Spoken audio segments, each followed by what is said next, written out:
Bom dia, boa tarde, boa noite. Vamos começar agora mais uma aula do Astronomia em 3, 2, 1. A aula de hoje vai ser sobre força de maré.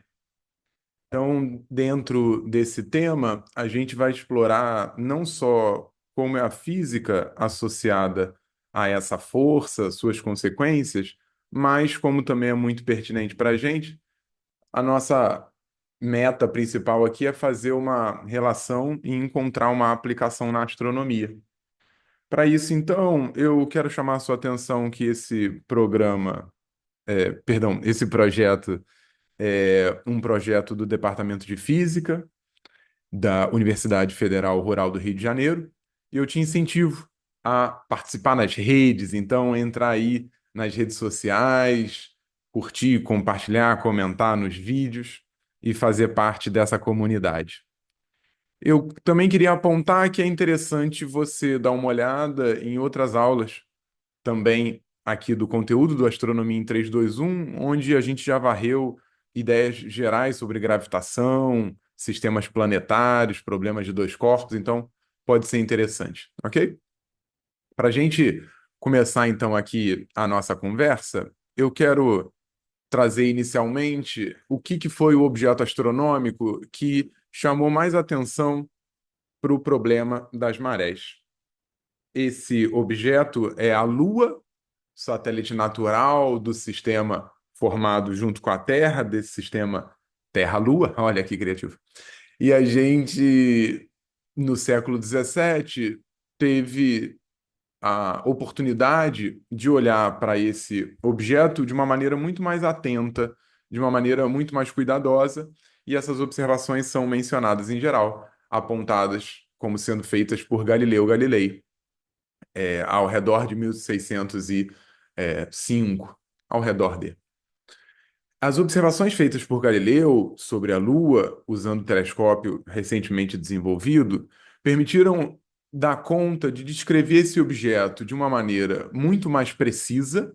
Então, essas são imagens dos seus desenhos feitos à mão sobre a Lua, e, claro, também imagens mais atuais.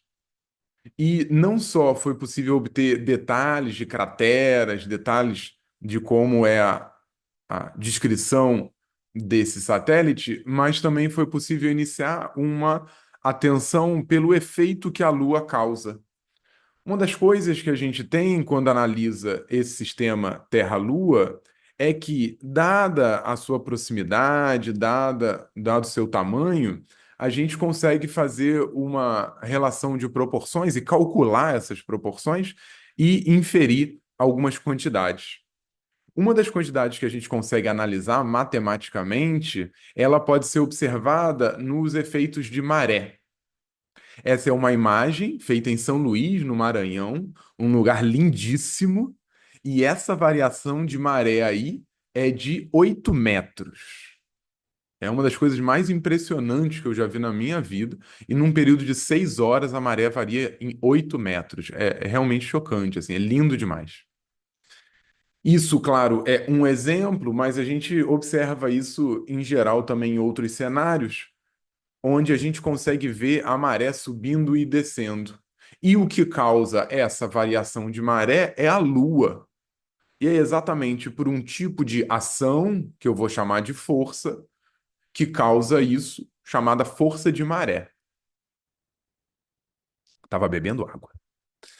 E aí essa força de maré permite com que haja essa modificação na altura. Bom, não é apenas no dia a dia que a gente consegue ver esse efeito, mas isso acontece também de, de maneira ainda mais geral e numa escala planetária. Isso é observado também em cenários onde existem, por exemplo, anéis ao redor de planetas. Para a gente chegar nisso, a gente vai olhar para isso com calma. Eu queria primeiro que a gente olhasse a força de maré nesse primeiro cenário, num sistema onde a gente tem um corpo central, e aí, por costume, eu vou acabar chamando de planeta, mas insisto, essa força é uma força geral que existe na natureza devido a esse tipo de interação que a gente está estudando.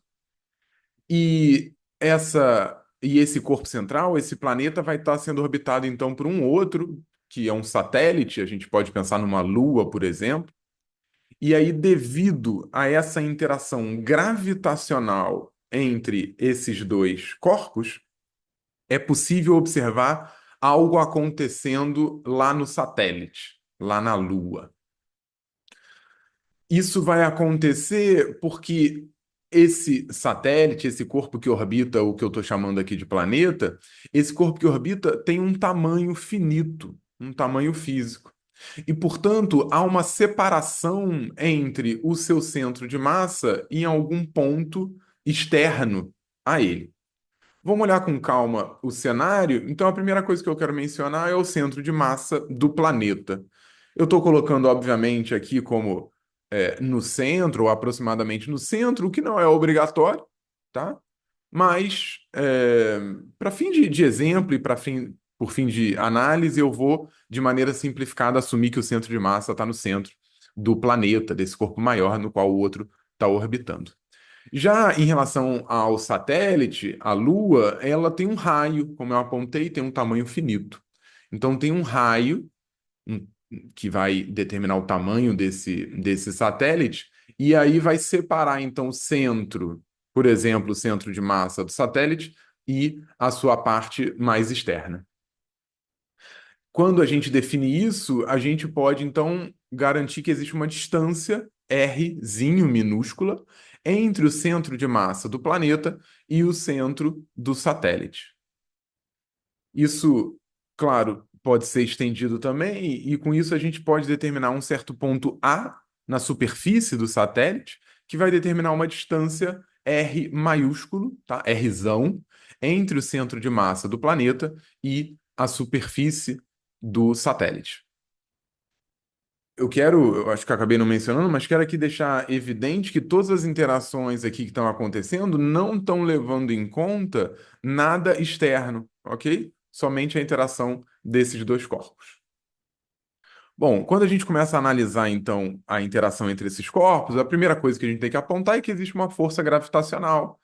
E aí, como eu já disse anteriormente, aqui repito, sugiro uma aula que a gente tem aqui no canal, falando sobre o problema dos dois corpos, deduções das leis de Kepler, uma aula particularmente interessante que se complementa com os outros vídeos também do mês no tema que foi explorado.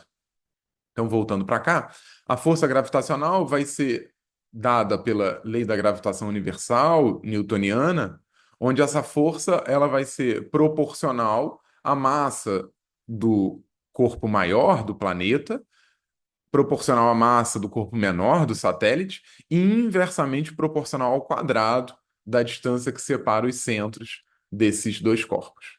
Essa proporção é dada pela constante de gravitação universal, Gzão aí. À medida que a gente fala de uma interação, a gente pode analisar como é a aceleração dos corpos desse sistema. Necessariamente vai aparecer uma força inercial, uma força fictícia, que vai atuar em cada uma das partículas e ela necessariamente ela vai ser oposta ao centro de massa da análise que a gente vai estar tomando, ou seja, vai aparecer essa força daí contrapondo o sistema. Para a gente deixar bastante evidente, então, essa aceleração do centro de massa que a gente vai ser dada em termos do, da gravitação, da constante de gravitação universal, o Gzão, da massa do planeta e da distância entre os centros dos dois corpos. Já a aceleração do ponto próximo, e aí por ponto próximo eu quero dizer do ponto da superfície do satélite, essa aceleração não vai ser dada só pela separação, né, dos centros, mas sim pela separação do centro de massa do planeta e do ponto da superfície do satélite.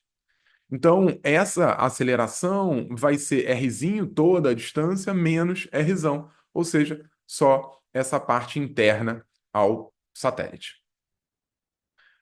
A força de maré, então, vai gerar a aceleração de maré dada pela diferença entre as acelerações, perdão, entre as acelerações que a gente tem.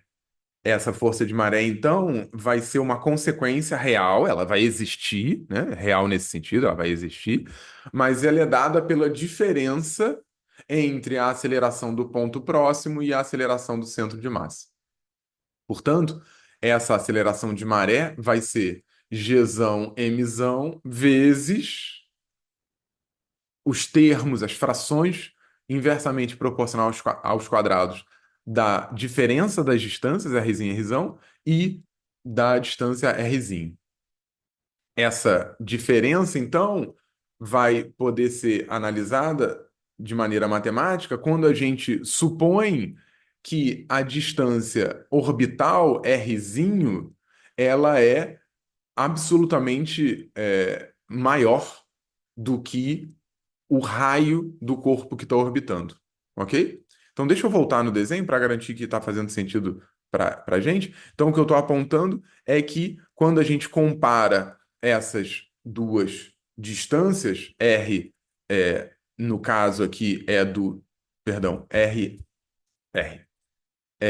do tamanho do planeta e a distância dada entre os centros dos corpos, isso daí, então, quando suposto muito maior, vai permitir que a gente consiga expandir essa fração daí.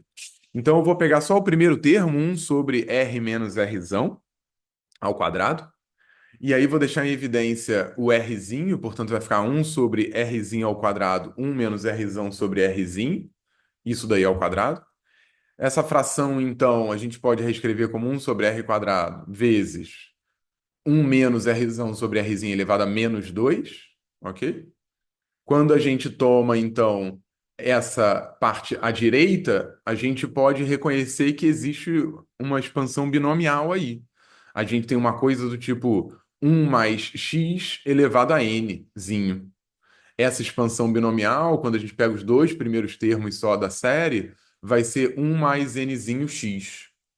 Então, reconhecendo agora cada um dos termos da expansão binomial nessa fração anterior, o que a gente tem é que x é menos rzão sobre rzinho e nzinho é menos 2. Aí, quando a gente usa esses valores na expansão binomial, então a gente pode aproximar, ou seja, utilizar a expansão binomial para aproximar essa função 1 menos rzão sobre rzinho elevado a menos 2 como sendo algo razoavelmente válido, próximo de 1 mais, lembra, o nzinho é menos 2 e o x é menos rzão sobre rzinho. Isso vai dar, então, para a gente um termo do tipo 1 mais 2 rzão sobre rzinho. Então, quando a gente faz essa suposição, então a gente pode obter essa fração 1 sobre rzinho menos rzão como sendo aproximadamente igual a 1 mais 2 rzão sobre rzinho. Quando a gente analisa, então, a aceleração no ponto próximo e usa essa expansão, o que a gente tem é que a aceleração desse ponto próximo vai ser gzão mzão sobre rzinho ao quadrado vezes 1 mais 2 rzão sobre rzinho, tá? Então, aquela expansão anterior utilizada na aceleração do ponto próximo fornece isso para a gente.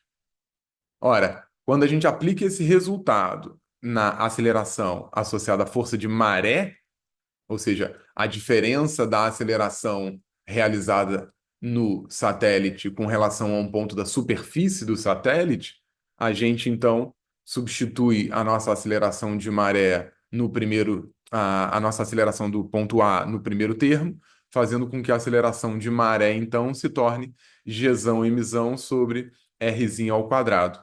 Tudo isso, 1 mais 2 Rzão sobre Rzinho, menos Gzão Mzão sobre Rzinho ao quadrado. Ok? Usando uma análise algébrica aqui para poder encarar esses termos diferentes. Ora, quando a gente faz isso, a gente percebe que a gente pode reescrever, na verdade, tudo isso como deixando em evidência o R ao quadrado. Então a gente tem um Gzão Mzão sobre R ao quadrado vezes 1 mais 2Rzão sobre Rzinho menos 1. O termo 1 cancela com o termo 1, elemento neutro da soma, né? Corta, corta. E a gente tem então que, de maneira simplificada, a aceleração de maré vai ser dada por 2Gzão, Mzão, Rzão sobre R ao cubo, ok? Então, é interessante aqui perceber que, dada a expansão, a gente tem esse termo 1 sobre Rzinho, esse fator de 1 sobre Rzinho aqui, e aí multiplicado pelo 1 sobre Rzinho ao quadrado, que já tinha mesmo da expressão da gravitação universal, faz com que tenha esse termo R ao cubo.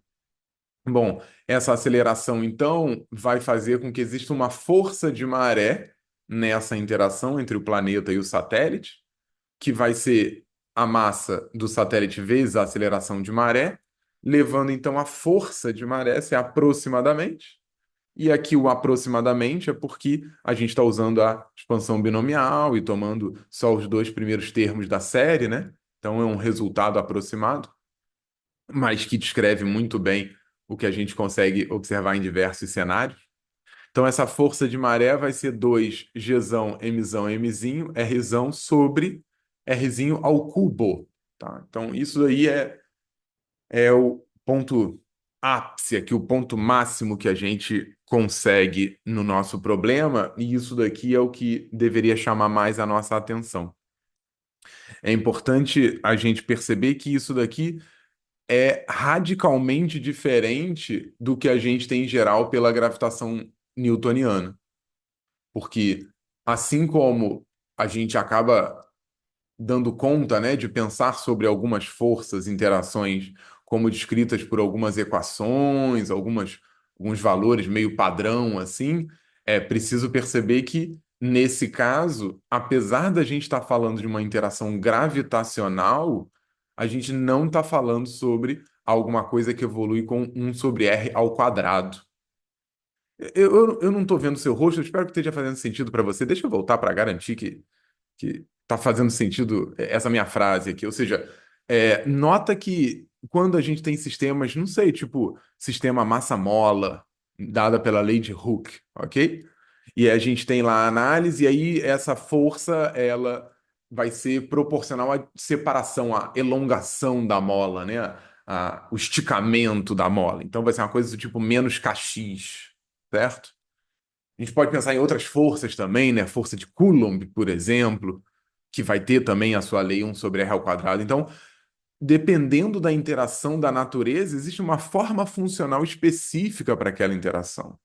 Então, nota que a gente teve uma força de maré sendo deduzida, que a priori foi obtida a partir de uma interação gravitacional, mas tem como consequência não 1 sobre r ao quadrado, mas sim sobre r ao cubo. E essa força, ela existe por conta de uma diferença de ação gravitacional entre o centro de massa do satélite e um ponto da superfície do satélite. Então, é importante a gente chamar a atenção para isso, de que, mesmo sendo uma interação gravitacional, a forma funcional que a gente obtém no final das contas para essa força daqui, que é a força de maré, ela é inversamente proporcional ao cubo, tá? Então, ok, num primeiro momento é interessante, pelo menos eu acho, do ponto de vista matemático, a gente está tendo uma maneira de entender a força de origem gravitacional, a força de maré, como sendo uma coisa 1 sobre r ao cubo, mas isso é uma expressão matemática, né? O que vai ser a consequência disso? O que vai ser a, a consequência física disso, né? Não que a expressão matemática não tenha aí uma relação física, mas de um ponto de vista mais conceitual, intuitivo, que a gente possa pensar, ver, escutar, sentir, cheirar.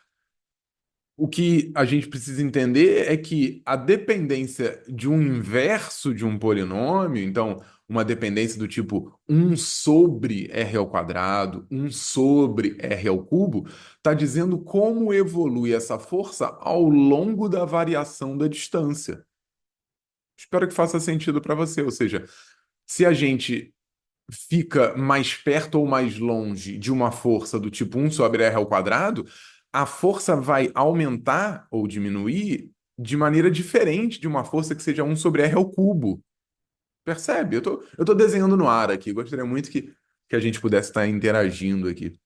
Então, se eu tenho uma coisa do tipo 1/r², e eu aumento essa distância, vai diminuir a força.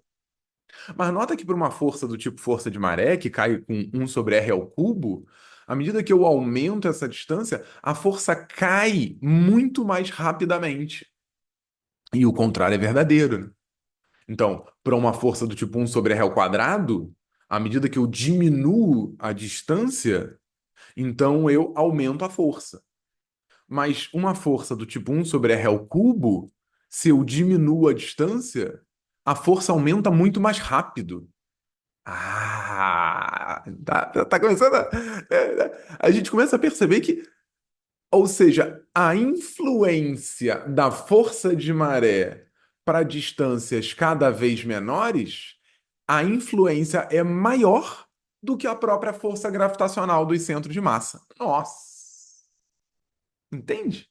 Sim, não sei se só eu me emociono com isso ou se você também. O que eu estou te apontando aqui é o fato de que não basta a gente só pensar em estar mais perto é maior. Nesse caso daqui, por haver diferentes forças atuando, a gente vai ter consequências diferentes em cada força. De repente, não é tão óbvio quando a gente pensa em corpos rígidos, quando a gente pensa em corpos que, mesmo a gente deixando menor a distância, ou seja, se aproximando, nada vai acontecer com o corpo. Mas isso nem sempre é verdade. Vamos tomar, por exemplo, o caso onde a gente tem alguma possibilidade de alteração do corpo. Vê o fascínio que há aqui por trás, o encantamento que tem nisso aqui. O que eu tô querendo te apontar é que tudo bem, vamos deixar o planeta lá fixo, o centro de massa dele e tudo. Mas vamos analisar o que acontece com o satélite, caso ele possa ser maleável. Eu vou limpar um pouco a tela para a gente poder analisar isso melhor. Então, vou resumir o planeta ao centro de massa, mas vou falar aquilo que está sendo influenciado pela força de maré como algo maleável. De repente é um pouco estranho você pensar, por exemplo, na Lua sendo maleável. De fato, não é. Porque aí a gente teria que colocar outras interações também. Forças de Van der Waals, que eu também indico outro vídeo do canal. A gente teria que colocar forças eletromagnéticas para dar conta de uma possível espaguetização do corpo. Isso tudo não está acontecendo num satélite, num cenário do tipo Terra-Lua. Mas a gente pode pensar num outro cenário, justamente o contrário. Num cenário onde a gente tem uma parte de um dos corpos maleável. E você já viu isso hoje. Você viu exatamente isso na questão da maré. Olha só. Então, não pensa mais, eu tô tendo um planeta e tem um satélite, mas pensa em um corpo e outro corpo, sendo a influência de um dos corpos feita no segundo e esse segundo com uma parte maleável, como por exemplo água. E aí vai acontecer uma coisa fascinante. O que vai acontecer é esse cenário que a gente está vendo aqui. Então, imagina, por exemplo, que a gente tem na esquerda um corpo e na direita um corpo maleável. O que vai acontecer devido à força de maré é que a gente vai ter uma força atuando na superfície desse corpo maleável, fazendo com que haja nos polos um achatamento e na linha central que conecta esses corpos, uma elongação, um esticamento. Olha só. Então, a força de maré vai ter como resultado um esticamento do corpo na linha central que conecta esses dois corpos. É exatamente isso que acontece na Terra, a partir de um corpo central Lua, com relação à água na Terra. A maré é exatamente isso.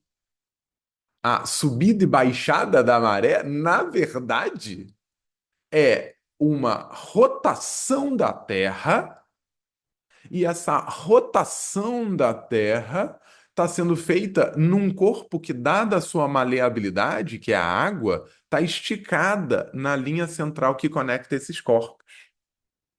Percebe a lindeza que é isso? Então, dado esse esticamento na linha central e a rotação da Terra, a gente vê marés altas e baixas. Tem outras coisas envolvidas, eu só queria chamar a sua atenção que a força de maré acontece dentro desse cenário. Bom, apesar da gente estar falando da força de maré e dada essa maleabilidade dos corpos, se o nosso tema é falar sobre os planetas gigantes, como é que isso se conecta a eles? Isso se conecta através dos anéis que existem nos diferentes planetas do Sistema Solar. E a gente vê isso muito, muito evidentemente em Saturno, mas não é o único planeta com anéis. A definição de que existe um anel e a sua descrição vai caracterizar para a gente uma certa distância onde esse anel se fixa. Essa distância vai ser descrita, como a gente vai deduzir, pelo chamado raio de Roche. Foi dado o nome em homenagem ao astrônomo e matemático Eduardo Roche, cientista do século XIX, que analisou esse tipo de cenário onde aconteciam a formação e a estabilização dos anéis nos planetas. Vamos tentar então entender um pouco melhor o que eu quero dizer com esse limite de Roche. A gente pode pensar, por exemplo, num sistema do tipo planeta Lua, e aí a gente já apontou que tem a maré sendo envolvida, e vamos tomar um caso onde a força de maré aqui está sendo estudada no satélite, tá? Na Lua. Então a gente tem o planeta, esse planeta vai exercer uma força de maré no satélite, e ainda assim a gente vai poder falar sobre uma maleabilidade aqui nesse caso. É estranho, né? Porque acabei de apontar para você que a Lua, a nossa Lua, ela não vai ser influenciada por essa maleabilidade, a gente não vai ver ela mudando o seu tamanho, mas de fato, o que pode acontecer é num tipo de sistema planetário, onde tem um planeta e uma Lua, se essa Lua vai se aproximando do planeta, vai existir um certo ponto, uma certa região, é o chamado limite de Roche, onde essa lua vai fazer essa elongação, esse esticamento, e se ela passar desse limite, então a gravidade não vai conseguir manter a sua estabilidade. A autogravidade do satélite não vai conseguir manter a sua estabilidade. As partículas vão se separar. Percebe o jogo aqui? Ou seja, a gente está dizendo como é a comparação entre a força da autogravitação do planeta e a força de maré gerada, perdão, a autogravitação do satélite e a força de maré gerada pelo planeta, difícil falar isso, gerada pelo planeta no satélite. Então, mais uma vez, se esse satélite vai se aproximando do planeta, chega nesse limite chamado limite de Roche e ultrapassa esse limite, a força de maré ela vai ser maior do que a autogravitação do satélite. E aí o satélite vai se despedaçar. E à medida que ele se despedaça, ele se espalha. E nesse espalhamento, ele vai ficar nessa região, formando o anel ao redor desse planeta. Essa é a descrição conceitual. Então, uma descrição conceitual de como pode se formar um anel ao redor de um planeta. Uma certa lua alcança o limite de Roche, ultrapassa esse limite, se despedaça de acordo e segundo a força de maré, e esses detritos formados vão se espalhar ao redor do planeta. Vamos calcular esse valor dessa distância, porque não basta a gente só dizer que existe. Esse limite de Roche, então, vai ser encontrado justamente do ponto de vista matemático quando a gente igualar a força de coesão, essa autogravidade do satélite e a força de maré. Então vamos lá, como é que a gente calcula essa força de coesão? Ela vai ser a interação gravitacional, então vai ser a massa do satélite, aqui eu estou chamando de emissão S, vezes a massa de uma partícula do satélite na superfície, sobre a distância que tem dos centros de massa do satélite e dessa partícula. Então, essa é a força de coesão. É a força que mantém unida, né, presa, estável, autogravitando o satélite. Quando a gente fala dessa força de coesão e quer igualar a força de maré, é muito interessante a gente colocar isso em termos das densidades envolvidas. Então a gente pode reescrever a massa do satélite todo, né, da Lua, como sendo função da densidade. Aí a gente vai assumir aqui uma simetria esférica, tá? Por simplicidade, dessas simplicidades na física que a gente gosta. Imagina uma montanha, um cone, essas coisas. Então, a massa do satélite vai ser reescrita como 4 terços de π r ao cubo, o volume do satélite, vezes a densidade dele. Quando a gente reescreve, então, a força de coesão, a força que mantém autogravitando o satélite, a gente tem, então, que essa força de coesão vai ser Gzão vezes 4 terços de πr cubo, densidade do satélite, vezes a massa de uma partícula na superfície desse satélite sobre o tamanho, o raio do satélite ao quadrado. Fazendo as simplificações e os algebrismos necessários, a gente encontra então que a força de coesão, a expressão final para a força de coesão em termos do raio do satélite e da densidade também do satélite vai ser 4 terços de π, Gzão mzinho, massa da partícula na superfície, vezes o raio do satélite, vezes a densidade do satélite. Como eu apontei, o limite de Rocha, aquele que é justamente o limite entre a força de maré superar ou não a autogravitação, que lindo, a autogravitação do satélite, vai ser dado então quando a gente iguala a força de maré com a força de coesão. Então, quando a gente toma aí os valores já calculados anteriormente, a gente tem da força de maré 2 Gzão, Mzão, Mzinho R sobre Dzinho ao cubo, esse Dzinho de Roche, ou seja, exatamente a distância que a gente vai ter para obter essa igualdade da força de coesão sobre 4, igual a 4 terços de π, Gzão, Mzinho, Rzão, Rho do satélite. Segue então que a partir daí a gente pode fazer também as simplificações necessárias, e aí vai ter 2 mzão sobre d cubo igual a 4 terços de π rho s, que vai deixando em evidência então a distância, que é o que a gente está interessado aqui, como d ao cubo, a distância de Roche ao cubo, que vai dar o limite, né, de Roche, igual a 2m sobre 4 terços de π rho s. Mais uma vez, os algebrismos aqui, então, fração de frações, tem várias técnicas para fazer isso. Eu gosto de multiplicação dos extremos sobre multiplicação dos meios. Então, 6mzão sobre 4π rho s e igual a corta, simplifica, elemento neutro aqui da multiplicação, 3m sobre 2π rho s. Voltando o m, mais uma vez, em termos da densidade, então agora, lembrando, né, a massa era 4 terços de π, r cubo, densidade, a gente reescreve, então, a distância ao cubo de Roche como 3 vezes essa quantidade aí, em parênteses, sobre 2π rho s, e, portanto, a distância de Roche vai ser o raio planetário vezes 2 vezes raiz cúbica de 2 densidade do planeta, densidade do satélite. Tá? Então a gente consegue com isso estabelecer exatamente a distância de Roche, o limite onde a autocoesão do satélite é igual à força de maré. Portanto, quando o satélite estiver mais próximo do planeta ou mais distante do planeta, essas forças vão se desbalancear. Se o satélite estiver mais longe que o limite de Roche, então a autogravitação se sobrepõe à força de maré, ele se mantém coeso.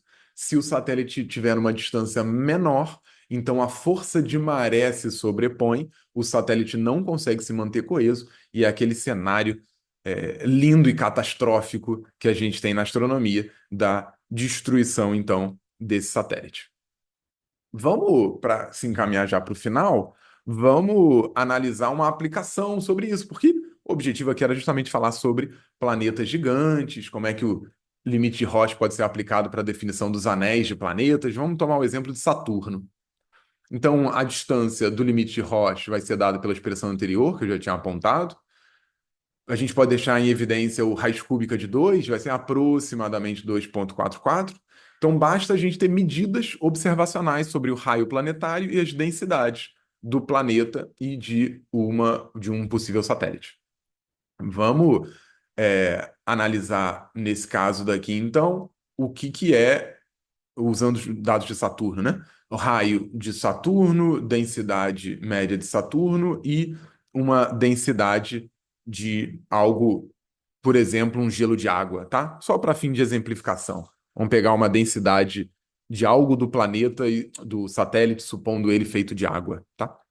Quando a gente faz isso e aí troca esses valores para nossa expressão, a gente obtém uma distância de um limite de Roche de quase 150 mil quilômetros, tá? Então, o que que isso quer dizer? Se a gente tem um corpo feito de água em forma de gelo ao redor de Saturno, se a distância for menor que aproximadamente 150 mil quilômetros, a força de maré vai superar e vai destruir esse satélite feito de água congelada. Se tiver maior, ele se mantém estável. E é isso mesmo que a gente observa, tá? Claro, quando a gente faz uma análise mais profunda, que demandaria muito mais cuidado, com muito mais calma, uma análise mais correta apontariam muitos detalhes sobre a estrutura dos anéis de Saturno, tá? Essa daqui foi uma conta bastante rápida e simples, mas que de fato dá conta, ok? Sim, de descrever muito bem um dos anéis, o mais proeminente que a gente tem de Saturno. Então, para apontar aqui na figura, os anéis eles são divididos em letras de A até G, são nomeados de acordo com a ordem que eles foram descobertos.